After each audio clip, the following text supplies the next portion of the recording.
Bismillahirrahmanirrahim. Alhamdulillahirabbil alamin. Wassalatu wassalamu ala nabiyina Muhammadin khatamil anbiya'i wal mursalin wa ala alihi wa ashabihi wa man tabi'ahum bi ihsanin ila yaumiddin. Amma ba'd.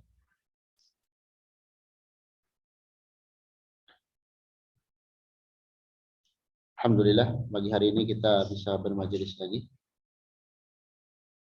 Kita lanjutkan kajian kita dari kitab atau buku bimbingan manusia terhadap pokok-pokok penting dalam agama. Halaman 15 ya.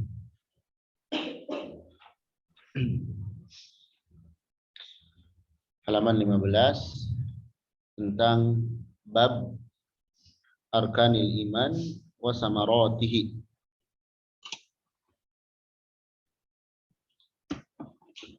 Bab rukun-rukun iman dan buah-buahnya.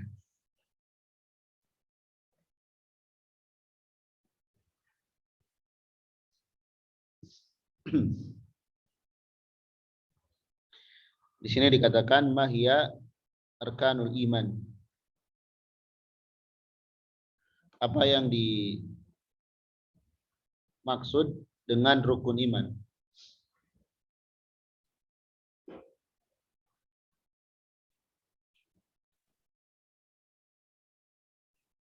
Maka arkanul iman, rukun iman itu sittatun, ada 6.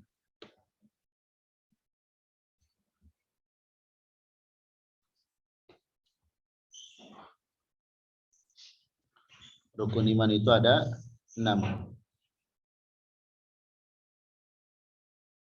Ini mudah ya untuk dihafalkan. Tapi maknanya nanti harus dipahami secara benar.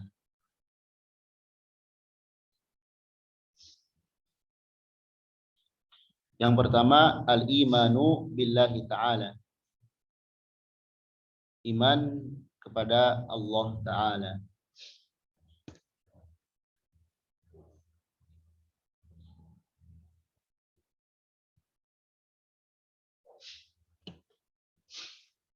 Yang kedua, al-imanu bimalaikatihi. Iman kepada malaikatnya.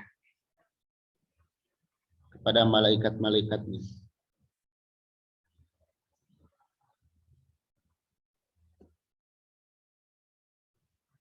Kemudian yang ketiga, al-imanu bikutubihi. Iman kepada kitab-kitabnya.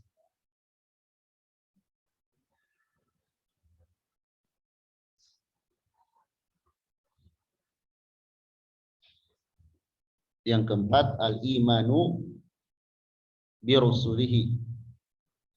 Iman kepada rasul-rasulnya. Kemudian yang kelima, al-imanu bil yaumil akhir. Iman kepada hari akhir.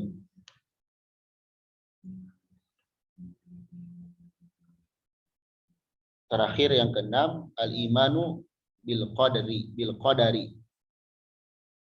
Iman kepada takdir. Khairihi wa syarrihi. Takdir yang baiknya maupun yang buruknya. Minallahi ta'ala. Itu semua dari Allah Subhanahu wa ta'ala.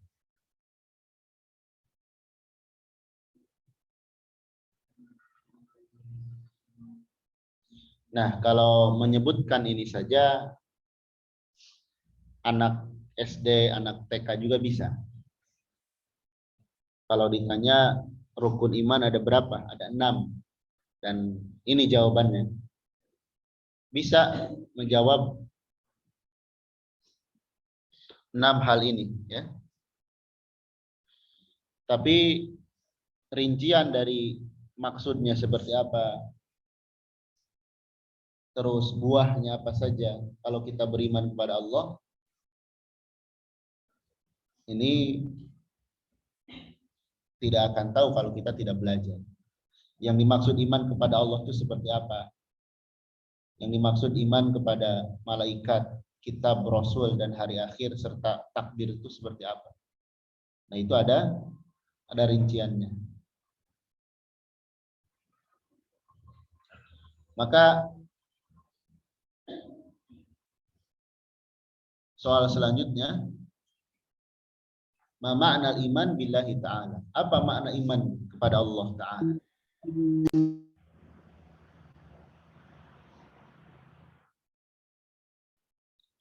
Jadi yang dimaksud iman kepada Allah itu apa? Ya.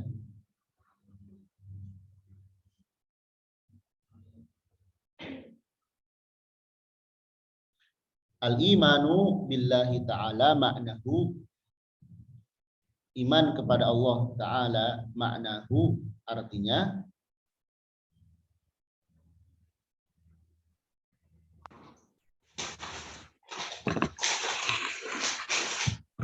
at-tasdiqul jazim,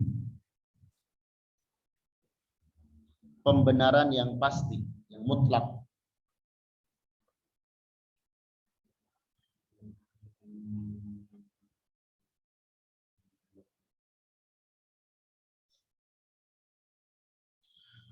Biwujudillahi ta'ala, terhadap keberadaan Allah, wujudnya Allah.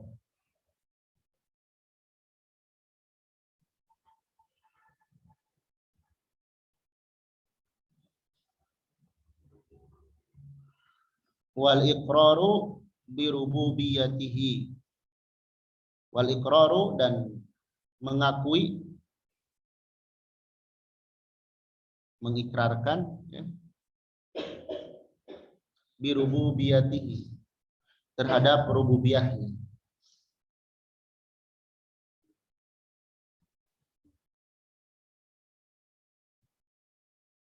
Wa uluhiyatihi, dan uluhiyahnya. Wa asma'ihi wa sifatihi, serta asmanya dan sifat-sifatnya.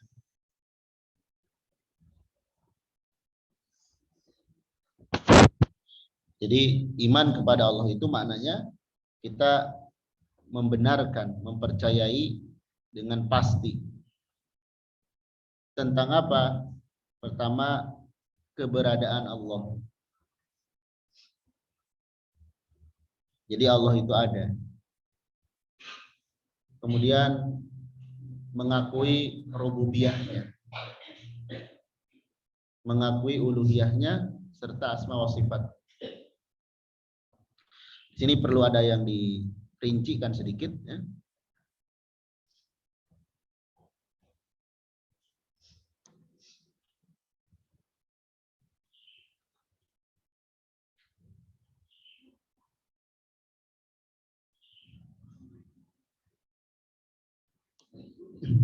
Jadi tadi dikatakan iman kepada Allah itu, iman kepada Allah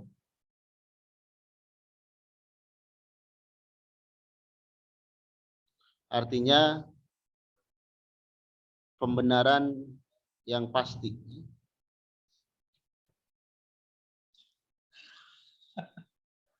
Pembenaran yang pasti tentang wujudnya Allah.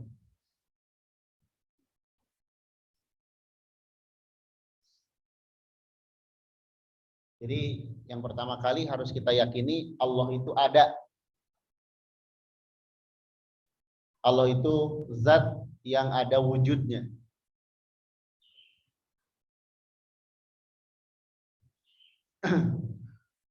Bagaimana wujudnya Allah? Nah, di sini wujudnya Allah hanya saja Allah itu di dunia gaib. Ya. Wujudnya Allah, akan tetapi Allah itu gaib.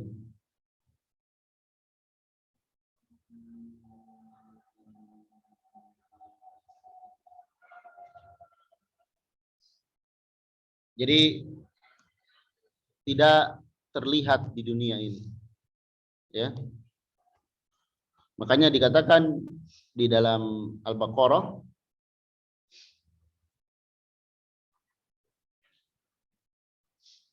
ciri orang yang bertakwa itu alladzina yu'minuna bil ghaib. Yaitu orang yang percaya, iman kepada gaib. Gaib yang pertama itu siapa? Allah Subhanahu wa taala. Jadi dia percaya Allah itu ada, tapi Allah itu gaib di dunia.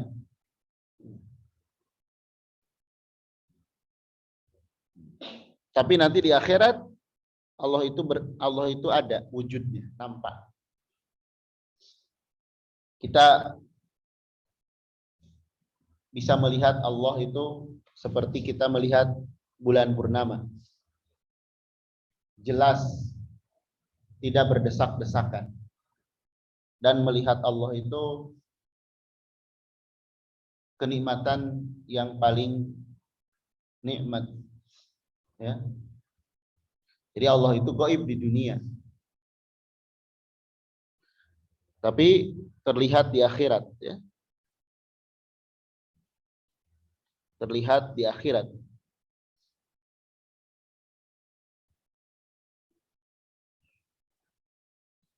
Dan melihat Allah adalah kenikmatan tertinggi di surga.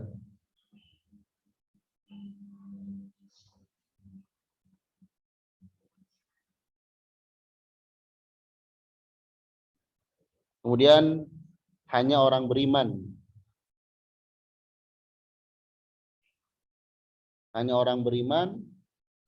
yang bisa melihat Allah di akhirat.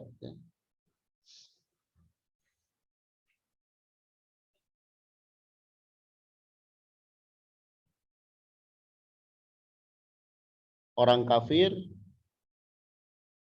terhalang dari melihat Allah.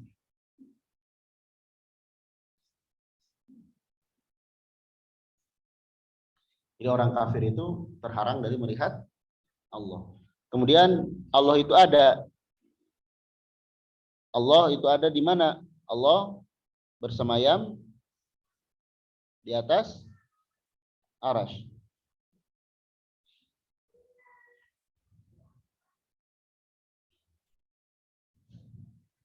Nah, ini harus diyakini.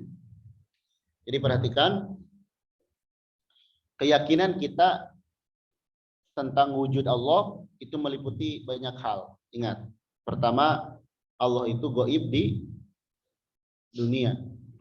Jadi ketika di dunia, Allah itu apa? Gaib, tidak terlihat. Ya. Yang kedua, Allah itu terlihat di akhirat. Kemudian melihat Allah adalah kenikmatan tertinggi di surga. Ya. Kemudian hanya orang beriman yang bisa melihat Allah di akhirat.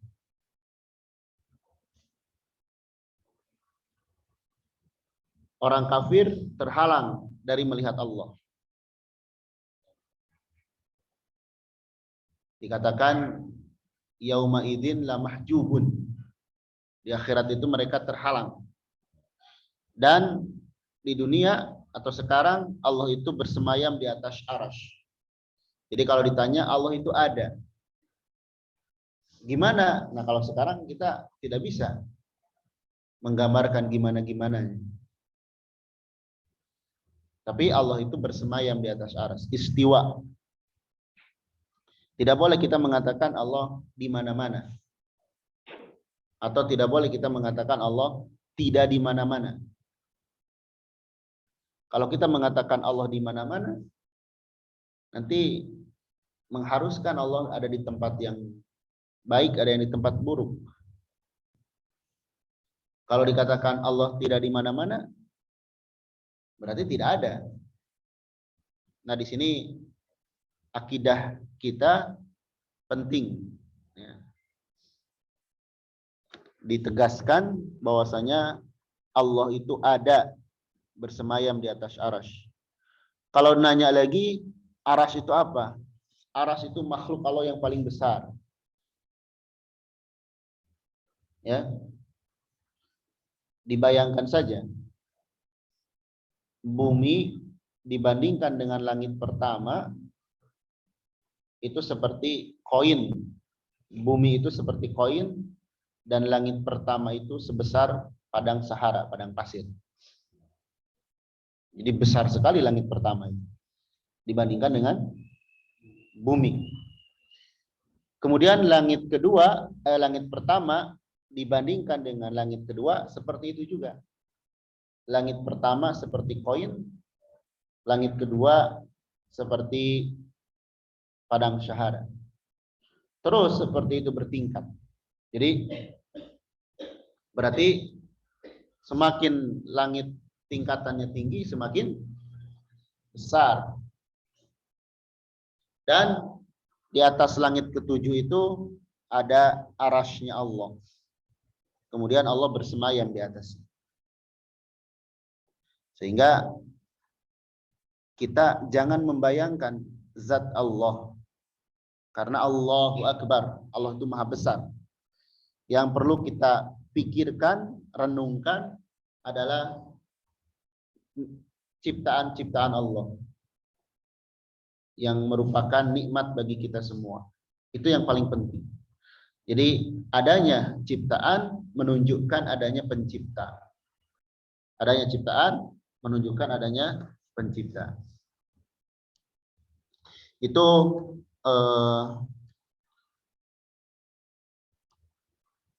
keimanan kepada Allah. Yang pertama, iman kepada wujudnya Allah. Ya. Yang kedua, tadi dikatakan mengakui rububiyahnya.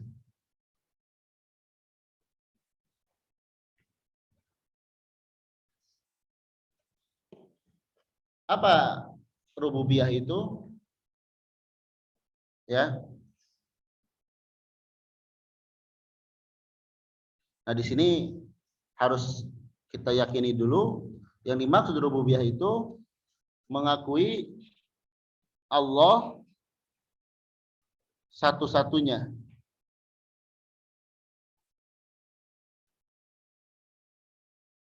Jadi hanya Allah satu-satunya zat. Pertama, pencipta.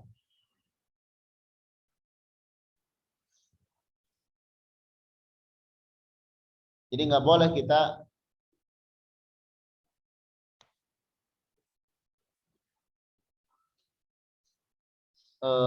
meyakini ada pencipta selain Allah.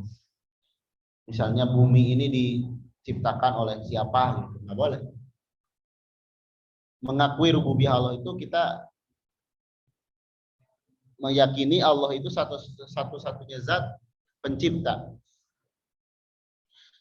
Kemudian ya pencipta segala sesuatu termasuk diri kita. Inna rabbakumullahu alladzi, atau ya ayyuhan nasu'budu rabbakumul ladzi khalaqakum walladzina min qablikum la'allakum tattaqun. Jadi Allah itu yang mencipta. Kita diciptakan oleh Allah melalui perantara orang tua kita. Jadi bukan tiba-tiba ada. Termasuk dunia ini bukan tiba-tiba ada. Itu Allah yang mencipta. Kemudian mengakui juga rububiyah ini bahwasanya Allah satu-satunya zat yang mengatur.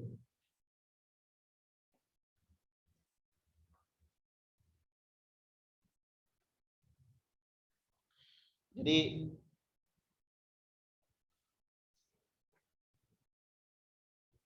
segala kejadian yang ada di muka bumi ini, dari mulai diciptakan sampai nanti kiamat, Itu Allah sudah ngatur. Termasuk kita di sini sekarang itu sudah ada, sudah diatur oleh Allah.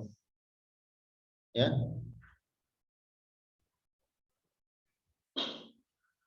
Kita sudah diatur oleh Allah Subhanahu wa taala. Allah takdirkan kita ada di sini. Kalau kita iman terhadap hal ini, kan iman di sini, percaya, yakin. Hidup kita akan tenang. Misalnya dari bab rizki, akan tenang kita. Karena Allah sudah ngatur.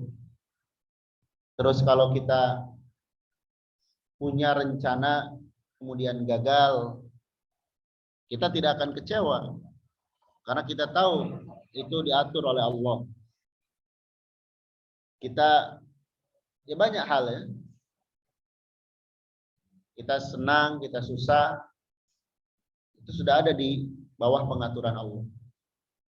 Dan Allah itu tidak akan pernah zalim kepada makhluk hamba. Mengakui Allah pencipta, pengatur, nggak boleh kita berkeyakinan ada pengatur selain Allah.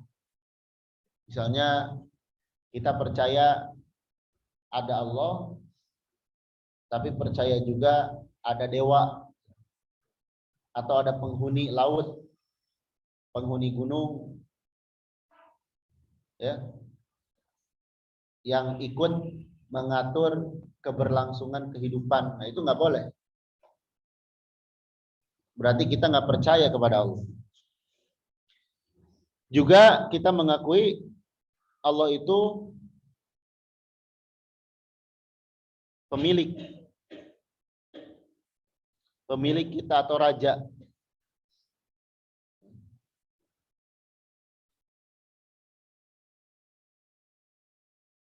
Jadi Allah Subhanahu wa taala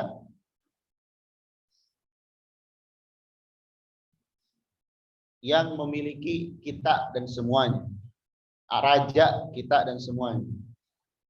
Juga Allah itu pemberi rezeki.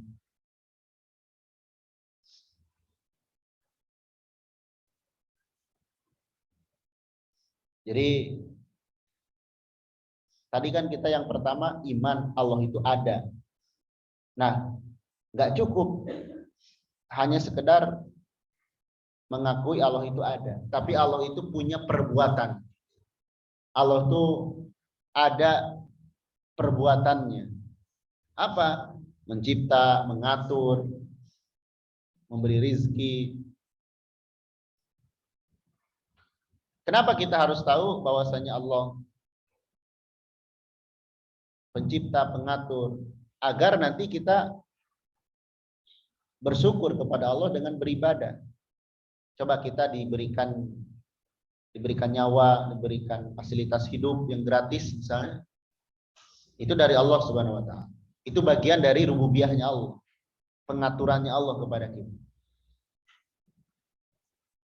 Ya.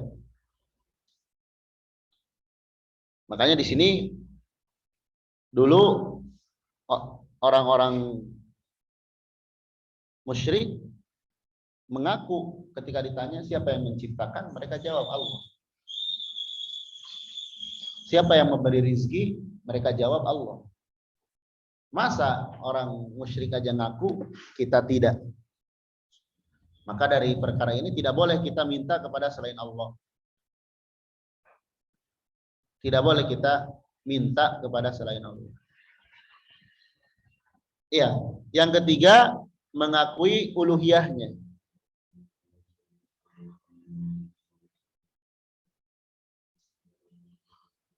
Mengakui uluhiyahnya. Maksudnya apa mengakui uluhiyah? Menjadikan Allah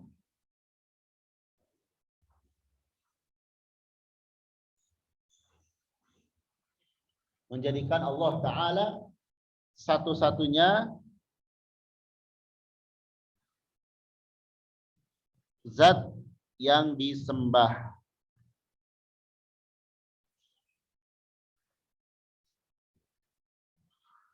diibadahi, dicintai, ditakuti,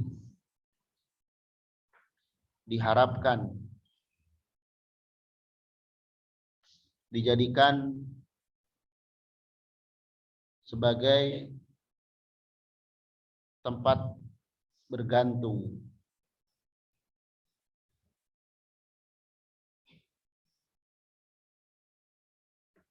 Mengakui uluhiyah.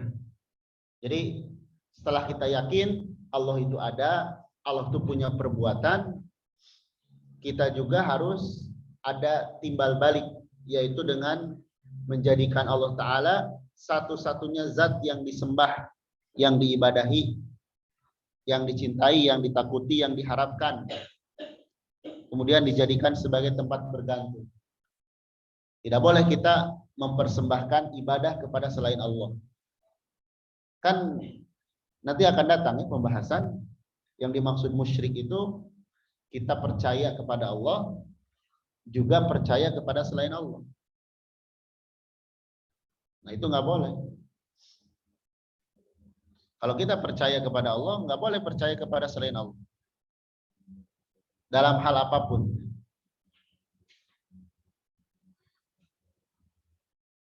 Nah, keadaan kaum musyrikin dahulu, mereka percaya Allah itu ada, Allah itu berbuat, tapi mereka tidak menjadikan Allah satu-satunya yang disembah. Karena mereka tidak menjadikan Allah satu-satunya yang disembah, maka mereka dicap sebagai kaum musyrikin. Jadi kaum musyrikin dulu, mereka dikatakan musyrik itu bukan tidak percaya Allah, percaya mereka. Bahkan mereka mengakui Allah itu pencipta. Tapi sebab mereka dicap sebagai musyrikin itu karena mereka mempersembahkan ibadah kepada Allah dan kepada selain Allah. Nah ini penting. Kemudian yang terakhir, iman kepada Allah itu mengakui asma dan sifat Allah.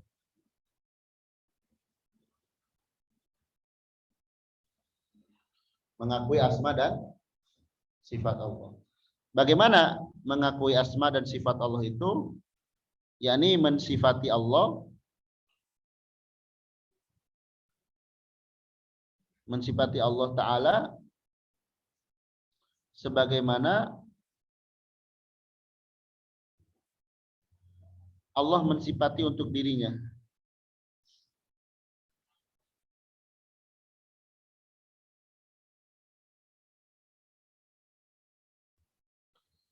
Jadi bagaimana cara mensifati Allah? Ya Allah, lihat Allah mensifatinya seperti apa. Di Al-Quran banyak. Contoh, yang mengatakan Allah bersemayam itu siapa? Allah sendiri. Di dalam Al-Quran menyebutkan Ar-Rahmanu 'alal 'arsy istawa.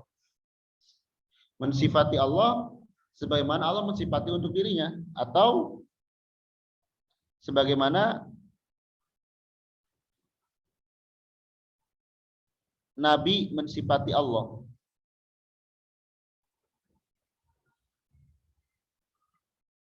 Misalnya Nabi mengatakan Allah itu turun ke langit dunia.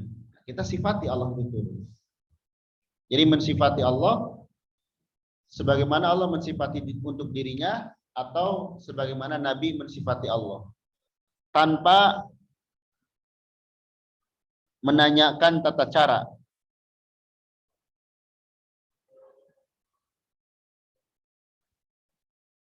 Jadi jangan takyif.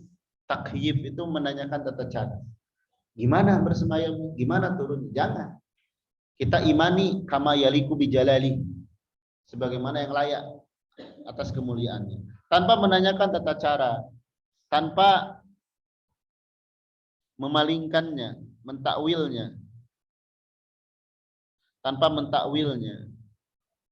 Misalnya bukan semayam tapi menguasai. Nah, itu keliru. Bersemayam ya bersemayam, tanpa mentakwilnya, tanpa mengosongkan maknanya.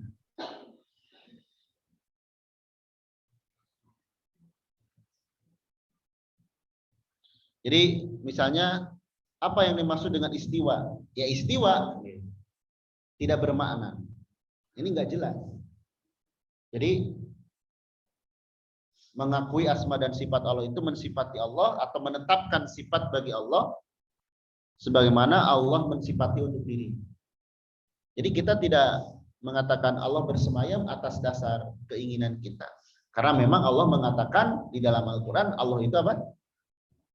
Bersemayam, dan Allah itu di atas arsy, di atas langit.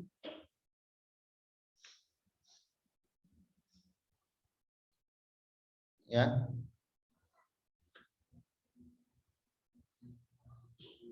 Dan kita juga tidak boleh menyerupakan Allah.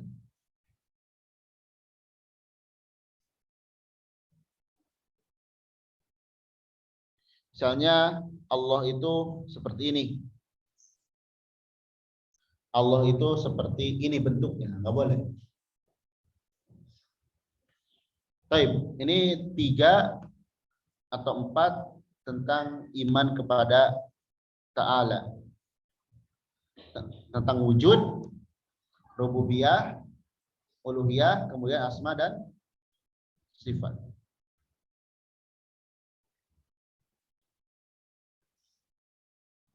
Baik. Kemudian selanjutnya, mahya samaratul imani billahi ta'ala. Apa buah manfaat ya, beriman kepada Allah itu?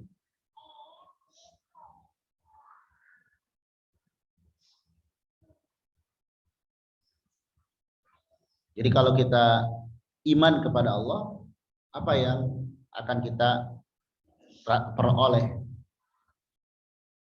Samaratul iman billahi ta'ala kasiratun. Buah iman kepada Allah Ta'ala kasiratun, banyak.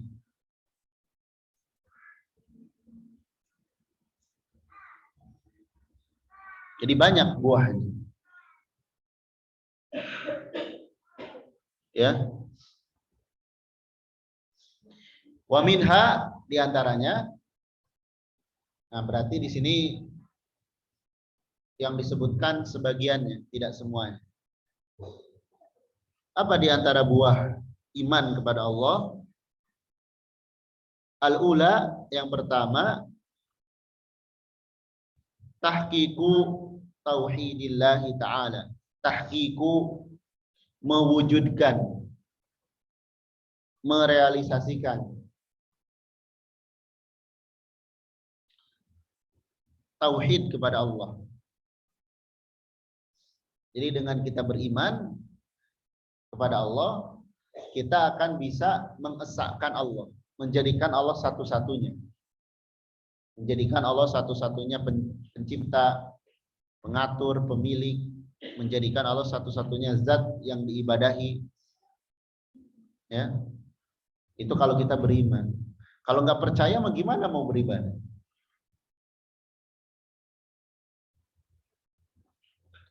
Cuman sayangnya, ya, keumuman manusia itu nggak yakin gitu sama Allah.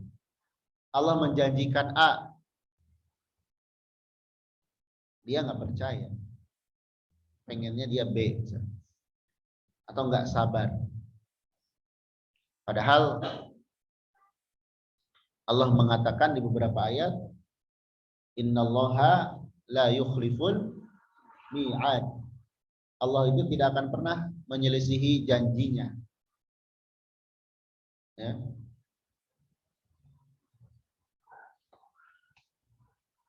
Kita yakin kepada Allah, kepada janji-janji Allah. Jadi yang pertama, mewujudkan tauhid. Bi an takunal ibadatu lillahi wahdah la syarikalah.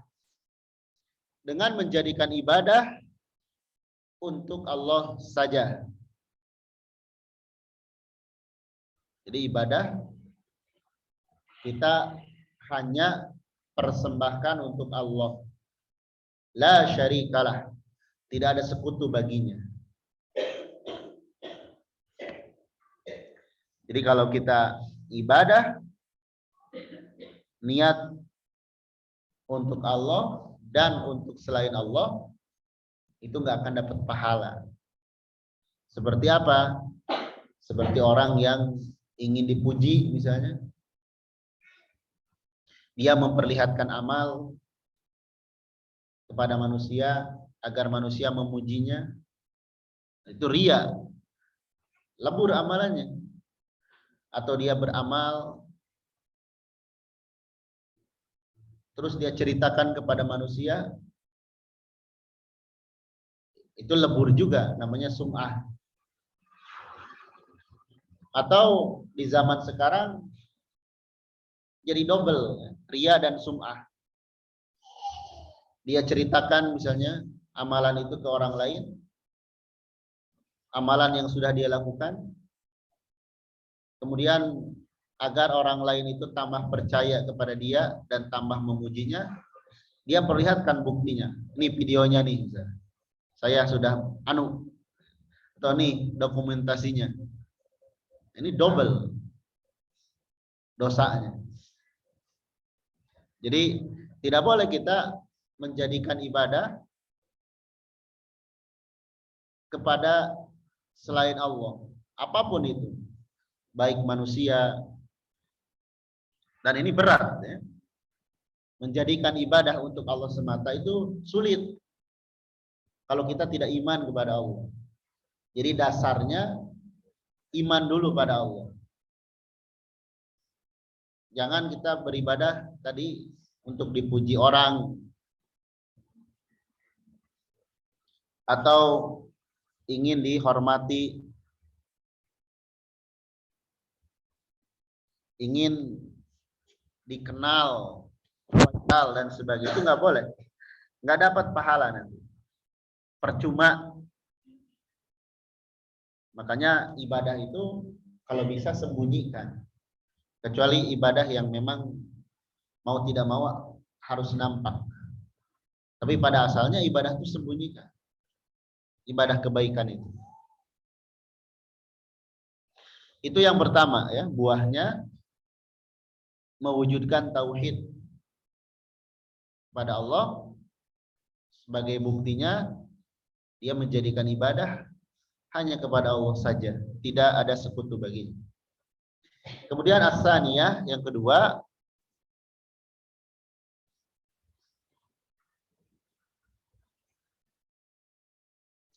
kamalu mahabbatillahi ta'ala,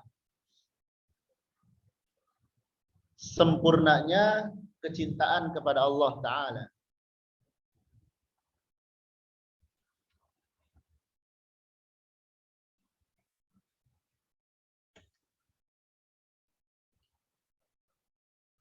Wa ta'zimihi, dan mengagungkannya.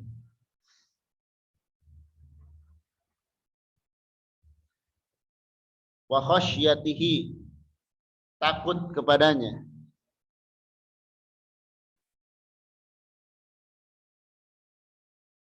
Jadi dengan kita iman kepada Allah,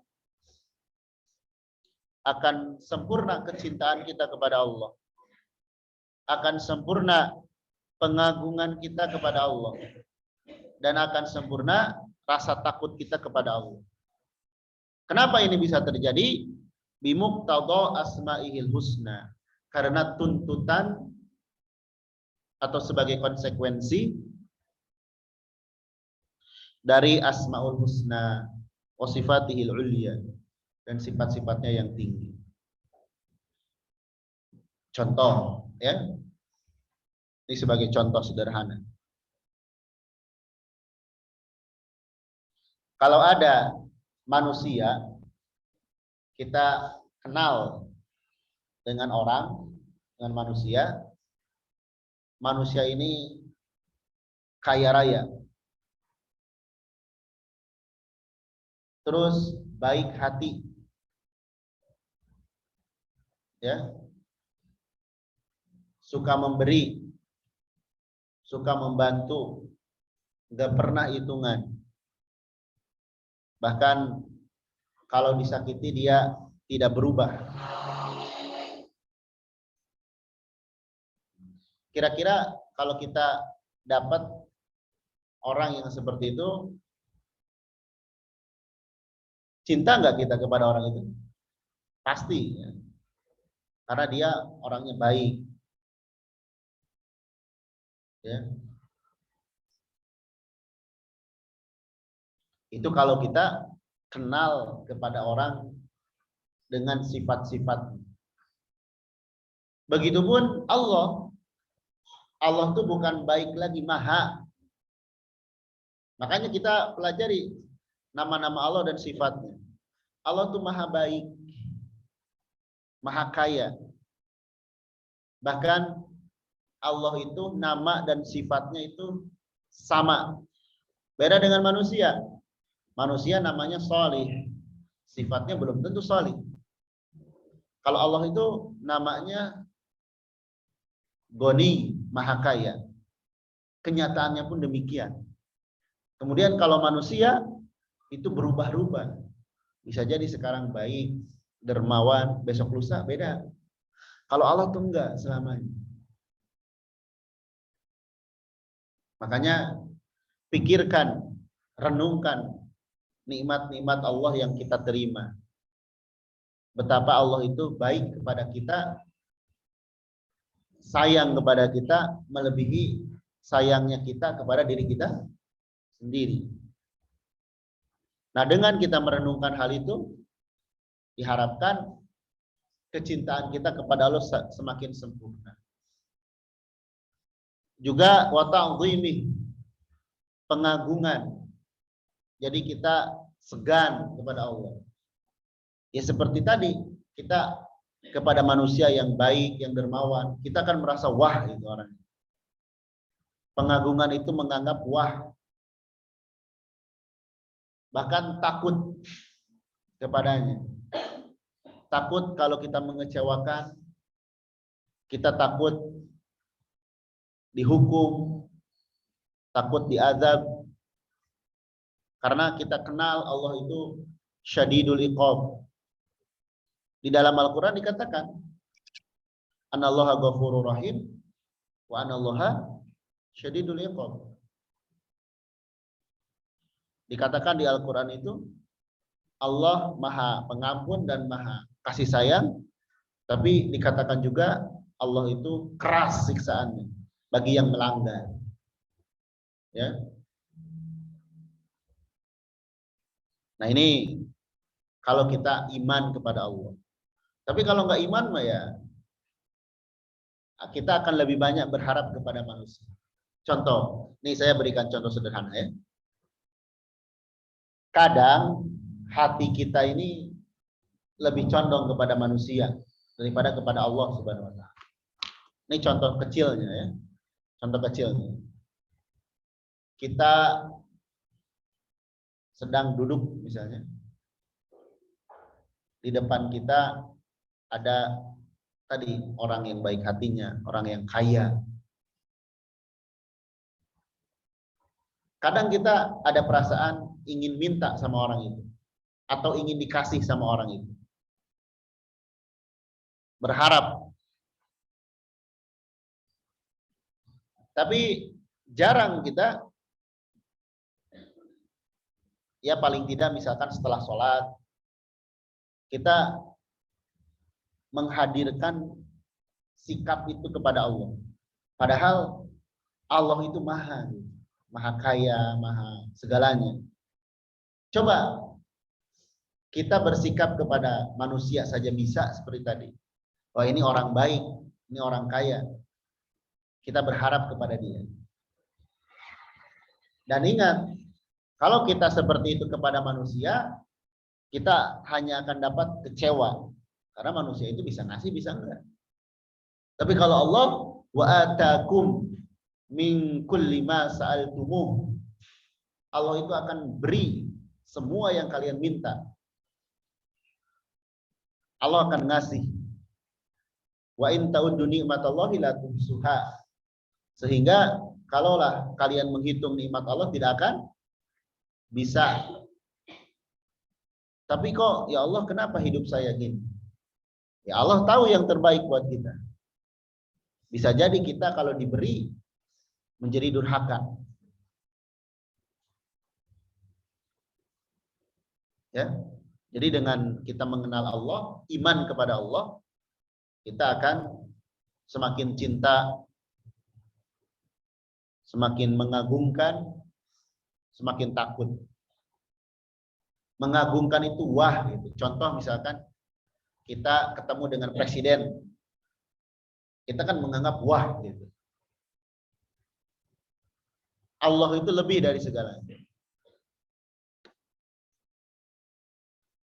Dan semua itu akan terwujud kalau kita faham Asmaul Husna. Mirip kita kepada manusia. Kalau kita kenal karakter-karakter manusia, kita akan bisa seperti itu. Makanya kenali Allah. Kemudian yang ketiga, asali satu, yang ketiga,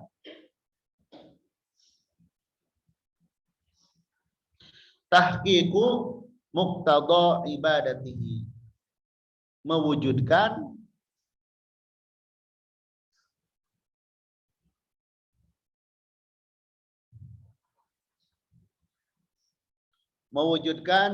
tuntutan ibadah kepadanya.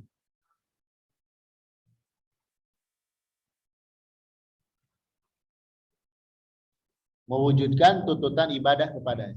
Maksudnya apa? Kan dikatakan tadi iman kepada Allah itu diantaranya ikrar, mengakui biuluhiyah. Ya. Kita mengakui Allah itu satu-satunya zat yang diibadahi. Jadi kalau kita percaya kepada Allah, ya harus ibadah gitu. Kalau orang nggak mau ibadah, walaupun dia ngomong saya iman kepada Allah, pada hakikatnya dia tidak iman. Kalau iman ya harus ibadah. Orang ada percaya nggak sama Allah? Percaya, tapi nggak mau sholat, bohong berarti. Pengetahuan dia terhadap Allah bohong. Makanya kalau kita kenal dengan Allah melalui asma wa sifatnya, kita akan semakin dapatkan kesempurnaan Allah. Tapi kalau kita semakin kenal dengan manusia, akan semakin dapat kekurangannya. Itu bedanya. Ya. Jadi kalau kita semakin kenal dengan Allah, kita akan dapati Allah itu maha sempurna segalanya. Semakin nampak keindahan-keindahan Allah. Kalau kenal sama Allah. Beda dengan kenal sama manusia. Semakin dekat akan banyak kekurangan. Terus gini, kalau ini kita bandingkan ya, agar mudah dipahami. Kalau kita sama manusia, misalnya, kita tahu nih, orang ini baik dan sebagainya. Terus dia minta sesuatu kepada kita, nyuruh sesuatu. Ridho nggak kita melakukannya? Pasti ridho. Kita udah dikasih segalanya, kita nggak disuruh pun akan menawarkan diri untuk membantu. Itu kalau orang tahu diri ya. Kecuali orang yang nggak tahu terima kasih. Orang tahu diri, dia akan membalas kebaikan. Dan ketika dia melayani, itu akan dengan sepenuh hati. Begitu juga kepada Allah. Allah tuh sudah maha baik, sudah segalanya. Maka sebagai rasa syukur kita, ya kita harus ibadah kepada Allah. Walaupun Allah nggak butuh ibadah kita. Allah nggak butuh sama sekali. Allah nggak butuh sama sekali ibadah kita. Justru kita yang butuh terhadap Allah Subhanahu wa taala. Jadi mewujudkan ibadah dengan apa? Bifi'li ma amara bih. Dengan melakukan apa-apa yang Allah perintahkan. Jadi karena Allah sudah maha baik kepada kita, ya lakukan dong perintahnya. Wajtinabi ma naha anhu, dan menjauhi apa-apa yang Allah larang darinya. Jadi kalau kita iman kepada Allah, ya sok laksanakan ibadah. Laksanakan yang Allah perintah, jauhi yang Allah larang. Baru dikatakan dia benar imannya kepada Allah. Kalau tidak seperti itu, imannya berarti tidak benar.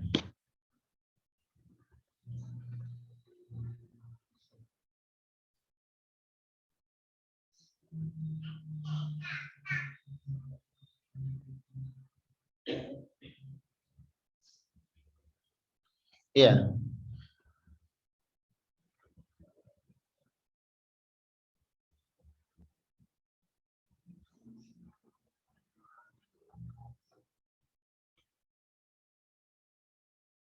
Jadi ada 3 ya.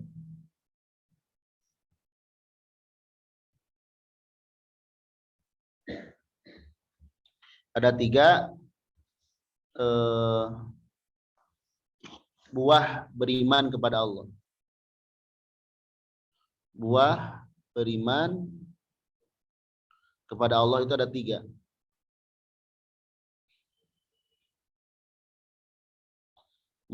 Pertama, mewujudkan tauhid.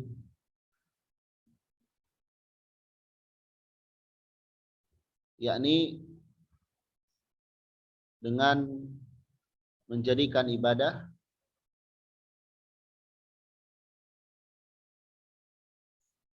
hanya kepada Allah saja.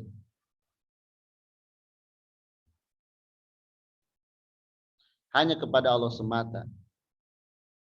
Tidak ada sekutu kepadanya.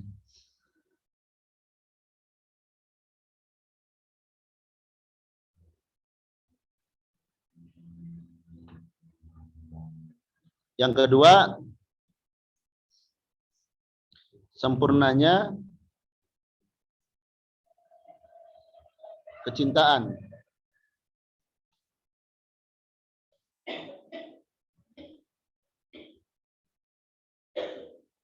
Kecintaan kepada Allah.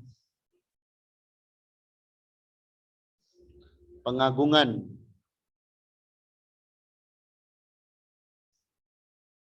Dan rasa takut kepadanya.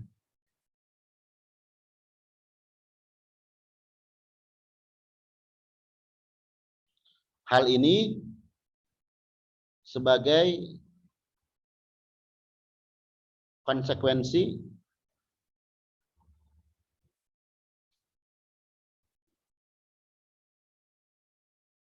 dari kita mengenal Allah.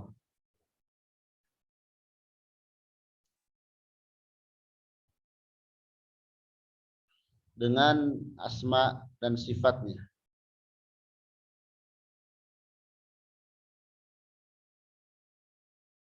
Dan yang ketiga, mewujudkan ibadah kepadanya dengan melaksanakan perintah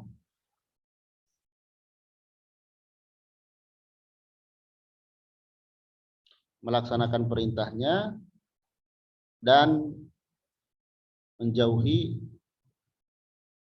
larangannya.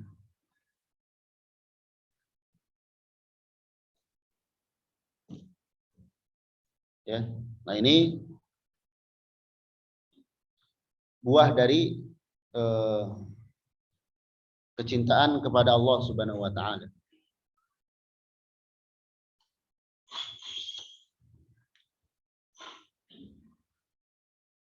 Baik.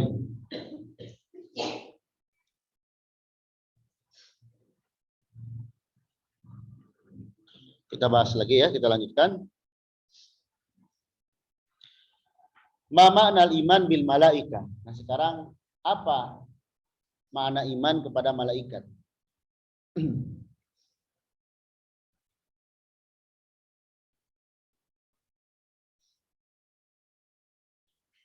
Al imanu bil malaika, iman kepada malaikat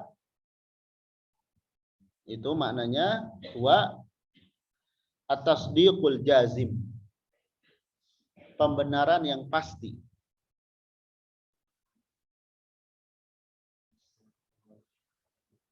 Biwujudihim, terhadap wujud mereka. Jadi malaikat itu ada. Wa annahum ibadu mukramun, dan bahwasanya mereka itu hamba-hamba yang dimuliakan.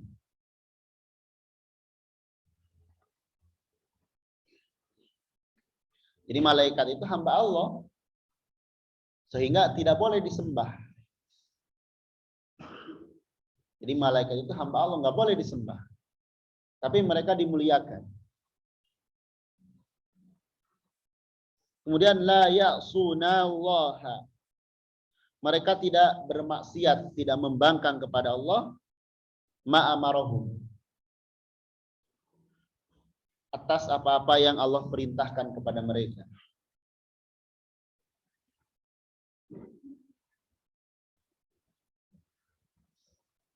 Wa yaf'aluna ma yu'marun, dan mereka melakukan, mengerjakan apa-apa yang diperintahkan.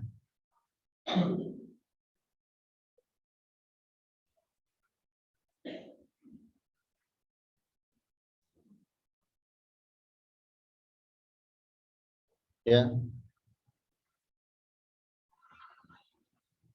Jadi itu iman kepada malaikat.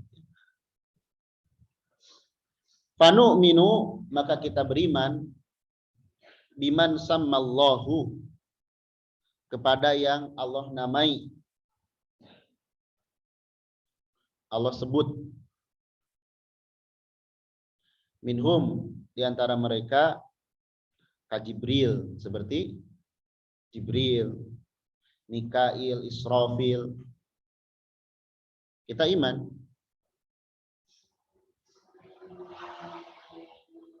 Wa ma lam yusammihi, dan kepada yang Allah tidak menamainya, tidak menyebutnya. Malaikat itu banyak jumlah. Coba di langit itu ada tempat Baitul Ma'mur namanya. Setiap hari ada 70.000 malaikat yang masuk dan enggak keluar lagi. Jadi setiap hari itu masuk 70.000 malaikat, enggak keluar lagi. Coba berapa banyak.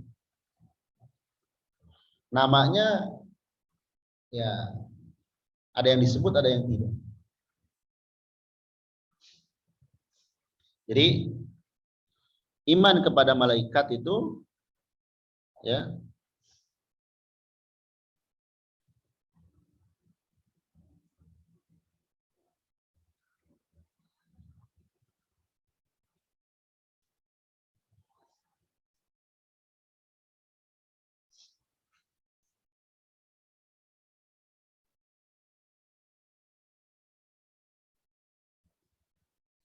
tadi dikatakan iman kepada malaikat.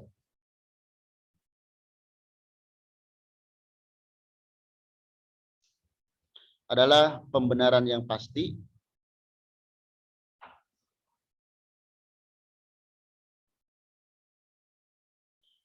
bahwasanya pertama pembenaran yang pasti tentang wujudnya.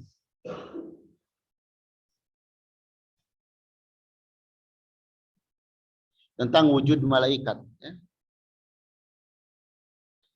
Kemudian malaikat itu makhluk apa? Makhluk yang gaib, nggak kelihatan. Jadi iman kepada wujud malaikat, malaikat itu makhluk yang gaib. Yang kedua, jumlahnya banyak.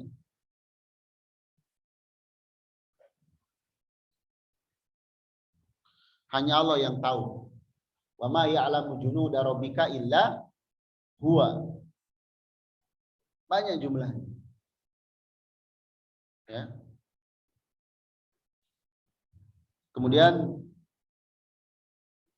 banyak lagi ya, seperti malaikat itu bisa berpindah lebih cepat daripada jin. Jadi malaikat itu lebih bergeraknya lebih cepat daripada jin.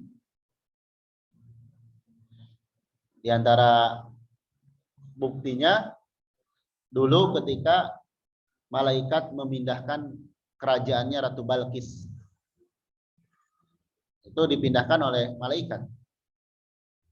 Kalau jin dia mampu memindahkan tapi berjeda selama Nabi Sulaiman berdiri dari duduknya. Kalau malaikat itu sekejap mata. Cepat sekali geraknya.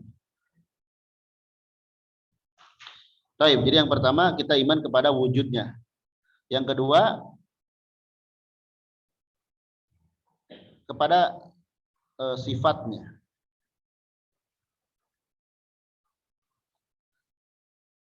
Sifatnya itu tadi malaikat adalah yang pertama apa?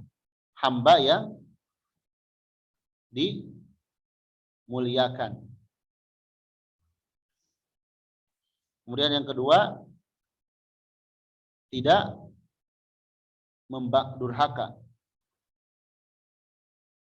kepada perintah Allah.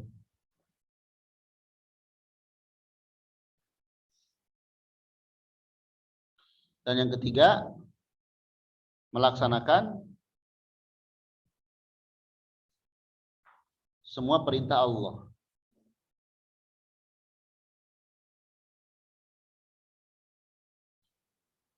Ada malaikat yang sejak awal diciptakan sampai nanti hari kiamat itu sujud aja terus ada. Ada sujud aja terus. Bahkan ada malaikat yang memangku arasy itu besar sekali. Jarak dari daun telinga sampai pundaknya itu selama perjalanan 100 tahun. Coba segede gimana? Jarak dari telinga ke pundak. Besar sekali.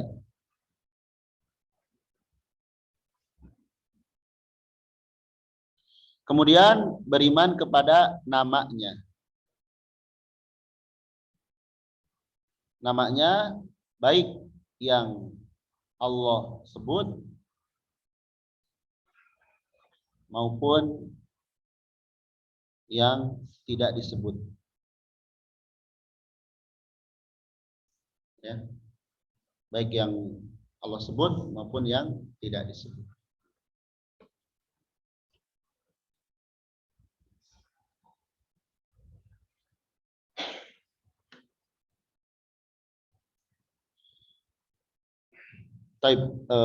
Kita cukupkan kajian kita di pagi hari ini.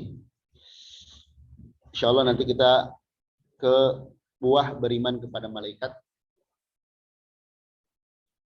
Bagi yang di Zoom, kalau ada yang bertanya dipersilakan. Baik Ustaz, jazakumullah khairan Ustaz, barakallahu fikum. Ada satu pertanyaan di room chat Ustaz. Iya. Apakah pahala amal soleh sodako itu akan lebur juga jika yang mempublikasikannya adalah orang lain atau panitia, bukan oleh orang yang bersedekah? Jazakumullah khairan Ustaz. Wah, iya. Ini ada pembahasan ya di bab riya atau bab sum'ah. Bagaimana jika kita dipuji orang dan kita tidak berharap, ya? Maka kalau kita atau orang lain yang mempublikasikannya, kalau kita ada di posisi itu, terus kita merasa senang saat itu, nah itu wajar. Misalnya kita melakukan sesuatu, kita nggak berharap dipuji, tapi ada orang yang muji kita. Terus kita ada rasa senang, tapi sekilas aja, itu manusiawinya, itu tidak mengapa. Tapi kalau kita jadi bangga, menikmati pujian itu, bahkan kita menambahkan, dan kita terlarut dalam sanjungan itu, maka itu membahayakan amalan kita. Adapun kalau pas dipuji kita senang, itu kabar gembira yang disegerakan. Tapi kalau itu berlarut, apalagi nanti kita ditambah, oh itu yang didokumentasikan baru sebagiannya aja. Kalau semuanya lebih dari itu misalkan. Nah itu nanti akan banyak hal-hal yang lain yang tidak baik. Jadi kalau ada orang yang mempublikasikan, ya insya Allah itu aman bagi diri kita dengan catatan kita tidak menikmati pujian itu. Dan kita sampaikan misalkan kepada yang mempublikasikan, lain kali mohon tidak dipublikasikan. Karena saya khawatir niat saya terganggu. Seperti itu ya. Allahu a'lam. Nah, silakan Umahat yang ingin bertanya lagi, masih ada waktu.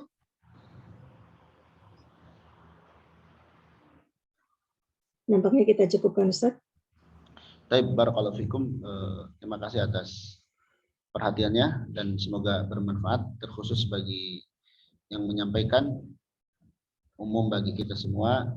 Mudah-mudahan Allah Subhanahu wa taala senantiasa memberikan taufik dan hidayah kita agar kita bisa mengimani Allah dengan benar dan melaksanakan tuntutan-tuntutannya, juga kita mendapatkan buah yang diharapkan.